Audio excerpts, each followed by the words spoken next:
La phase de regret d'un homme après avoir rompu contact avec vous arrivera tôt ou tard. Mais le moment où cela se produira dépend entièrement de vos actions. Aujourd'hui, je vais décortiquer le changement psychologique complet du moment où un homme devient froid à celui où il recommence à vous contacter. Et surtout, comment reprendre le contrôle de cette partie d'échec émotionnel. Chaque mouvement qu'il fait cache une motivation plus profonde. Pourquoi votre froideur le fait-elle paniquer encore plus? Restez avec nous. Cela vous paraîtra logique. D'abord, comprenez ceci.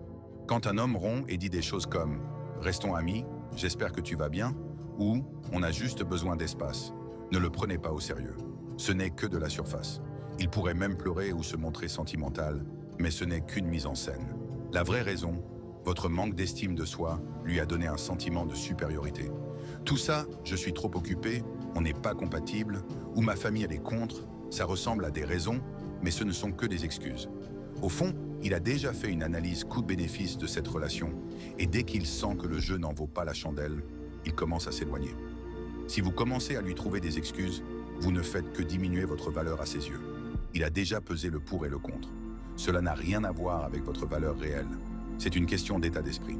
C'est aussi pourquoi plus vous lui expliquez, vous excusez ou vous le suppliez, plus il devient froid. Vous pensez que la rupture est tombée de nulle part? Il y a de fortes chances qu'il l'ait planifiée il y a des mois. Alors pourquoi est-ce que je dis que la plupart des hommes le regretteront? Parce que leur confiance en eux pour rompre dépend de l'idée que vous les attendez encore. Pendant la première ou les 2 premières semaines, il se sent libre sans que vous le reteniez. Il boit, joue, veille tard, fait ce qu'il veut. En attendant, la plupart des femmes sont émotionnellement dévastées. Elles pleurent, écrivent dans leur journal, publient des choses énigmatiques en ligne. Certaines font même semblant de s'épanouir, publient de jolis selfies et simulent des moments heureux. Mais les hommes ne sont pas idiots. Il sait que vous faites ça pour attirer son attention. Sa première réaction? Pas de culpabilité, mais de la suffisance. Il pense qu'elle ne peut pas passer à autre chose sans moi.